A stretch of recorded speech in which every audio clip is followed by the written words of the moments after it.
ভিন রাজ্যে বাংলাদেশের সন্দেহে রাজ্যের পরিযায়ী শ্রমিকদের হেনস্থার একাধিক অভিযোগ সম্প্রতি সামনে এসেছে। এই আবহে দিল্লিতে গিয়ে নিখোঁজ হয়ে পড়েছেন মালদার চাঁচলের এক পরিযায়ী শ্রমিক।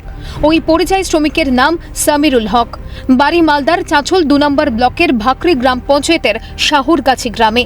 সামিরুলের পরিবারে রয়েছে তার বৃদ্ধ বাবা মা, স্ত্রী এবং তাদের 2 নাবালক সন্তান।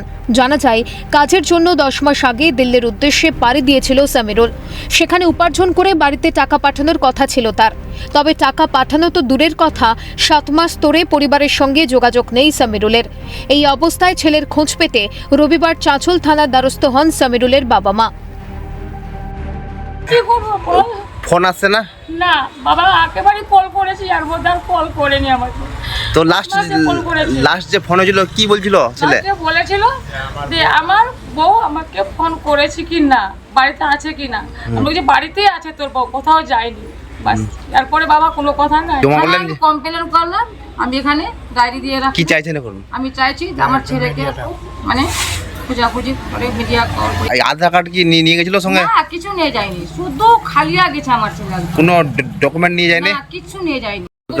দিল্লি ধরাধরি হচ্ছে। আমার ছেলে গেছিল দিল্লিতে আধার কার্ডটা কিছু লে যায়নি, এমনি গেছিল লেবার খাটতে, বাস। ফোন হয়েছে একবারও? ফোন একবার হয়নি। লাস্ট কবে ফোন হয়েছে? ওই পুষ মাসে। আর ফোন হয়নি? তারপরে আর নাই, ফোন টোন কিচ্ছু পাওয়া যাচ্ছে না। কি? অন্যদিকে ভিন রাজ্যে কাজে গিয়ে হেনস্থার সম্মুখীন হওয়ায় আতঙ্কে বাড়ি ফিরছেন রাজ্যের পরিযায়ী শ্রমিকরা। রবিবার উত্তর দিনাজপুরের কালিয়াগঞ্জে এমনই চিত্র ধরা পড়ল সিএনএর ক্যামেরায়।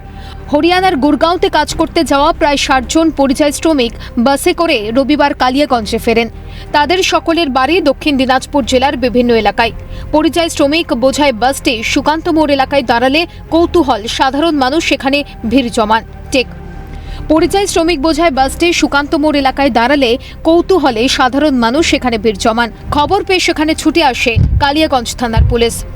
পরিযায়ী শ্রমিকদের অভিযোগ, বাংলা ভাষায় কথা বললেই তাদের আটক ও মারধর করছে পুলিশ। উপযুক্ত প্রমাণ দিলেও পুলিশ কথা শুনছে না।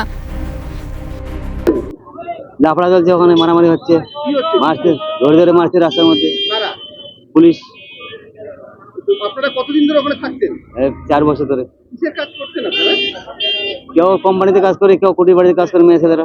তো আপনাদের বাড়ি কোথায়? গঙ্গারামপুরে। কতজন মিলে একসাথে আসলেন? মোটামুটি 100 জনের মতো। 50 জন বেশি ওখানে আছে তো। কারো নিচ্ছে প্রুফ দেখছে না, এসে আগে আগে মারধর করছে, তারপরে ছাড়ে দিচ্ছে। ভয় পাচ্ছিলেন? হ্যাঁ। সমস্যা হচ্ছে, বাঙালকে বলছে তোমরা দেশে চলে যাও, আবার কাগজপাতি সেই ডকুমেন্ট ঠিক করে আবার আসো। কারা বলছে? ওইখানকার যে পুলিশ আমাকে আটকেনি, কিন্তু অন্য জনকে আটকেছে অন্য জায়গায়। কি বলছে পুলিশ? বলছে যে এই তোমার ডকুমেন্ট ঠিক নাই, ঠিক থাকতেও বলছে ঠিক নাই। এইভাবে ধরে নিয়ে গেছে, নিয়ে আটক করতে হয়ে বলছে 5 লাখ পুলিশের পোশাক পরে এসেছে, এমনি মোস্তানেরা আসে টাকা 5 লাখ 6 লাখ আদায় করছে। হ্যাঁ, আমরা ভয়তে চলে এলাম। আমার যেইখানে কাজ করছিলাম, যেই সেটের, বলছে দি তোমরা বাড়িতে চলে যাও। কতজন মিলে আসলেন? আমরা তো